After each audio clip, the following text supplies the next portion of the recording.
Hi everyone, Blugoblin here on my blugoblinX channel. Welcome to this Midtown Comics stash review.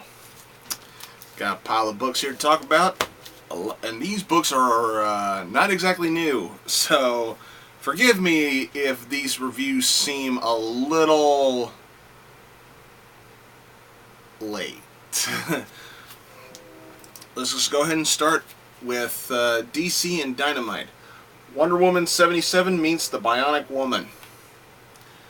Okay, look, I'm not gonna lie, I never watched the Bionic Woman, but I did watch Wonder Woman. Hell, I still watch Wonder Woman. Every time I go visit my mom, she's got Wonder Woman on, and I end up watching Wonder Woman. This was fun. To me, since I've never watched the Bionic Woman, this just felt like a special episode of Wonder Woman. I get, whole women in power thing, and I'm not trying to sound sexist, okay? I'm really not. But it's good to see two women of power teaming up. Yeah, but at the same time, it just feels like your standard episode of Wonder Woman. But that doesn't mean the book was bad. I thought it was fun, thought it was great, thought it was very entertaining, I thought it was very charming. It was good. I really loved it. This was good. Set that right. Set this somewhere where it won't fall over.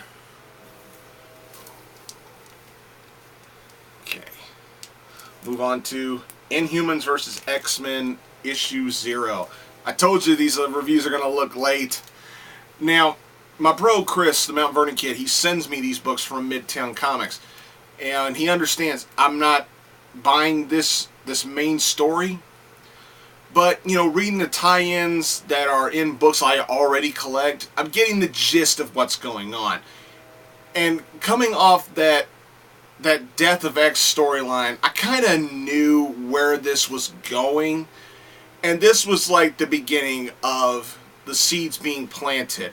And this is the only issue I've read of the main story so far as I'm recording this video, and I'm already starting to feel like the X-Men are going to be the villains.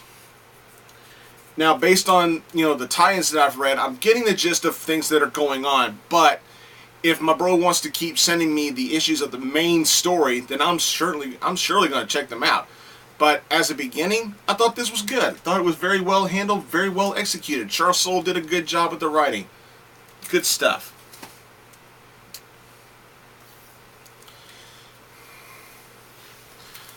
Alright. For those of you who wonder why I don't give scores or ratings for these books when I review them here for the Midtown Stash, it kind of seems unfair to give them a point system or give them a score when I didn't purchase them. I will give a book a score if I go out of my way to purchase it myself. But here, I just judge the books and decide whether I like them or whether I don't like them. Speaking of, Nova #1. This was fine, but at the same time, you're building up this big return for Richard Rider. I'm all for that.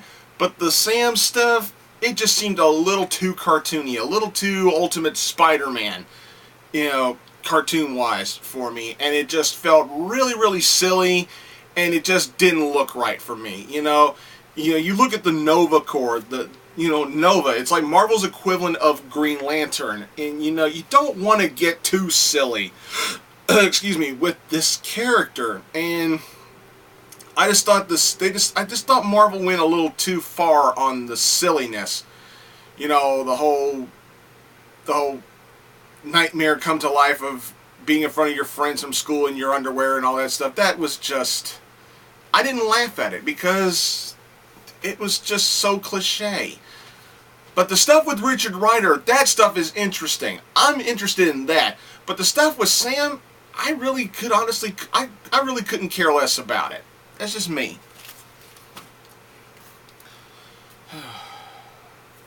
All right, let's go on to Aftershock Comics with issue 1 of The Alters. This is interesting. Okay, you're in a world where you have beings who have powers, and they're instantly looked at as an outcast. You know, it's kind of similar to the X-Men, somewhat. But the main character in here is actually, spoiler alert, is actually a transgender character, and it's like, okay, that adds an interesting twist, because not only do you have the constant pressure and the constant target on your back, you know, being, you know, an alter in this reality, and you're constantly being hunted down by the big bad antagonist in here, but then you also got to worry about your civilian life, your real life with your family. Would they accept your lifestyle? You know, you got to look at the main character's point of view. It's like, if he were to, you know, I don't necessarily think the main character is gay, but the main character is transgender, and he's proclaiming in his thoughts that he's more comfortable as a woman than he is as a guy. You know, that doesn't necessarily make him a homosexual. But, you know, would that kind of lifestyle be accepted among his family? Whereas his family kind of looks like your, you know, your stock cliche Christian family with, you know, the jock brother and the, you know, the meathead dad, you know, stuff like that. It's really interesting storytelling. It's really well done. I thought it was very well executed. I liked this. I thought it was good.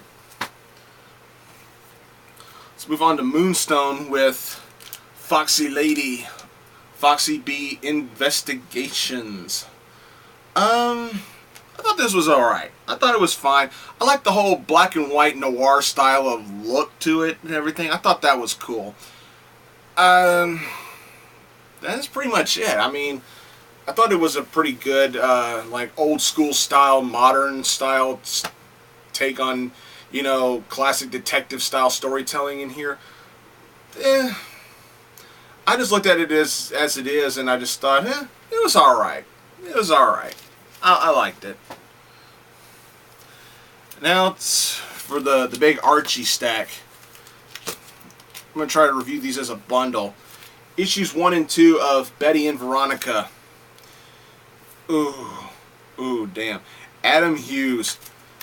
That Adam Hughes artwork is just simply gorgeous. But a modern day take on one of the most legendary friendships slash rivalries in comic history. I mean, Betty and Veronica. Betty and Veronica have got one of those love-hate relationships that belong in the legendary files of when it comes to classic love-hate relationships. Betty wants to be friends, but Veronica's, you know, a spoiled, rotten bitch who just thinks about herself and what her money can get her and stuff like that. Or if she wants something, she just runs to daddy and she gets her way and everything. But there are good intentions there. It's just the 1% in her just overclouds her judgment, her decisions, and everything. And, you know, Betty's on a quest to protect Pop's Diner from getting shut down or being bought out and stuff like that. And Veronica is, quite frankly, the polar opposite of this story. And it's just so entertaining. I loved these issues. These two were just phenomenally well done. I loved them. Those were honestly the two best books out of this entire stash that I got here. But we also want to talk about the first 3 issues of Josie and the Pussycats from Archie Comics.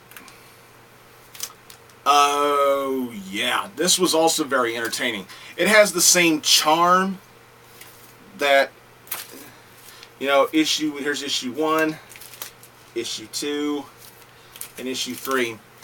These beginning 3 issues, this take on Josie and the Pussycats has the same charm to it that Betty and Veronica does, But Betty and Veronica, in terms of storytelling and character development and character direction, is much better in my opinion. But that's not to say that this suffers. I mean, this is also very, very well done. This, as well as Betty and Veronica, also has like classic reprints of very vintage Archie Comics storytelling in here.